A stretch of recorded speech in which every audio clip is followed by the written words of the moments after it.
Hi. சிரிச்சு சிரிச்சு செமத்தியா வயிறு வலி இருந்ததாங்க மிச்சம். சரியான சிரிப்புங்க அந்த படத்துல. படம் ஃபுல்லாவே சிரிப்பு தாங்க. நடுவுல கொஞ்சோண்டு ஒரு சென்டிமெண்ட் கொஞ்சம் லைட்டா அழுகாச்சு மாரி இருந்தது. மற்றபடி படம் சரியான படம். தலைவன் தலைவி சரியான படங்க. புருஷன் பொண்டாட்டி சண்டை எப்படி இருக்குன்ட்டு அதுவும் அப்படியே என்னையும் என் புருஷனையும் பார்க்குற மாதிரியே இருந்ததுங்க படம். சூப்பரா இருக்குதுங்க. நானும் இவரும் நிறைய வாட்டி சண்டை போட்டிருக்கோம். எங்க மண்டெல்லாம் உடஞ்சிருக்கு, கால் உடஞ்சிருக்கு, கத்தி எடுத்து வெட்டியிருக்கோம், சுத்தி எடுத்து அடிச்சிருக்கோம். டமால் டிமின்னு எல்லாம் உடையும். ரயில்வே குவார்டர்ஸ் வேறவா, எதை உடைச்சாலும் யாரும் கேள்வி கேட்க மாட்டாங்க. கண்ணாப்பினாலும் உடையும். நிறைய சேர்ஸ் உடஞ்சிருக்கு, நிறைய ஸ்டூல்ஸ் உடஞ்சிருக்கு. வாடா போடா மரியாதையே இருக்காது. சங்கின்னு கேள்வி கேட்டுக்குவோம். அதுவும் சண்டை போடும்போது மட்டும் பாருங்களேன், அப்பா அந்த மரியாதை எங்க இருந்து தான் வரும்னே தெரியாது. அவரும் என்ன வாங்க போங்க அப்படின்னு, நானும் இவரை வாங்க போங்கன்னு. மற்ற நேரத்தில் டேய் மாமா, டேய் அப்பு, டேய் சாமி, இப்படித்தான். டேய் புருஷா, டேய் எருமை, இப்படித்தான் மரியாதை இருக்கும் சாதாரண நேரத்தில். சண்டை போடும்போது பாருங்களா, ஏங்க என்னங்க அப்படிதான். பக்கத்து வீட்டெல்லாம் பாவங்க, எங்கள் சண்டையை பார்த்து மண்டையை பிச்சுக்கிறவங்க எத்தனையோ வாட்டி. எப்பா இப்போ தானப்பா சண்டை போட்டீங்க, அதுக்காண்டி எப்படிப்பா நீங்கள் 2 பேரும் சந்தோஷமாக வெளியே போகிறீங்க அப்படின்னுவாங்க. சந்தோஷமாக போகிறோமோ இல்லையோ, சந்தோஷமாக இருக்கிற மாதிரி நடிச்சுக்குவோம், அது வேறு விஷயம்.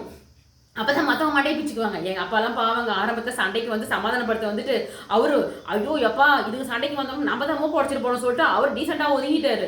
பாவம் எங்கள் அம்மா தான் இப்படி இருக்கணும் அப்படி இருக்கணும் அது இது சொல்லுவாங்க. நம்ம கோவத்தில் என்ன போய் அம்மாட்ட அழுதுருவோம் தாங்க. அதுக்கு இன்னும் கொஞ்சம் உசுப்பேற்றி தான் விடுவாங்க. ஆனால் நான் கொஞ்சம் உஷார், எங்கள் அப்பா மாதிரி கொஞ்சம் கிரிமினலு, கொஞ்சம் உஷாராயிட்டு சரிம்மா சரிம்மா சரிம்மா எங்கள் அம்மா கலந்து ஊன் மண்டையாடிட்டு அதுக்கப்புறம் எங்கள் அம்மா பேச்ச நம்ம கேட்கவே மாட்டேன். என் புருஷனுக்கு என்ன வேணும், என் புருஷனுக்கு என்ன தேவைன்றது எனக்கு தான் தெரியும். அதுபடி நான் என் வாழ்க்கை எப்படி வாழ்றது நான் வாழ்ந்துட்டு போயிடுவேன். இப்போ அப்படிதான் இது வரைக்கும் எங்களுக்கு 2 பேரும் குழந்தையே கிடையாது 18 வருஷமா. ஆனாலும் இன்ன வரைக்கும் ஒன்றா இருக்கிறேன்னா அதுக்கு சீக்கிரம் இதுதான். எவ்வளோ ஒன்றா சண்டை போட்டுப்போம். டைவர்ஸ் வரைக்கும் போயிட்டோம். 2 வாட்டி டைவர்ஸ் போயிருக்குங்க. நாங்கள் 1 இல்லை 2 வாட்டி போயிருக்கோம். படத்தை கொடுத்து திரும்பி வந்துடுவோம்.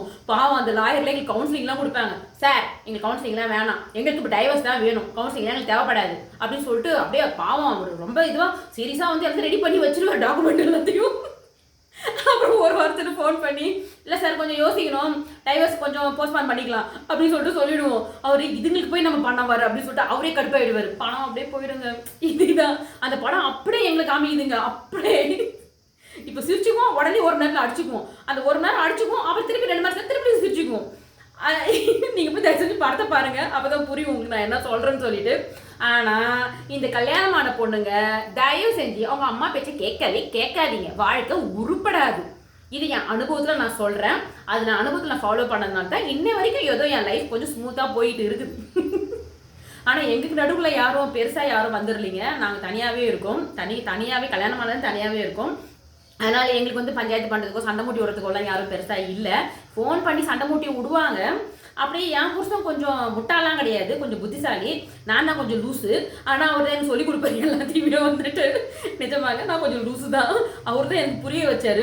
இவங்க இப்படி பேசுகிறாங்க, இதில் இந்த அர்த்தம் உள்ள அர்த்தம் இருக்குது, நீ வந்துட்டு கேர்ஃபுல்லாக இருந்துக்கோ, இவங்ககிட்டலாம் இப்படி இருக்கணும்னு சொல்லிட்டு அவர் தான் எனக்கு சொல்லிக் கொடுப்பாரு. அதனால் இந்த படத்தை போய் தயவு செஞ்சு கொஞ்சம் பாருங்கள் எல்லாரும். அப்போ தான் பிரிஞ்சு போன புருஷன் பொண்டாட்டி, சண்டை போட்டுக்கிற புருஷன் பொண்டாட்டி எல்லாம் ஜாலியாக ஒன்றா இருப்பீங்க.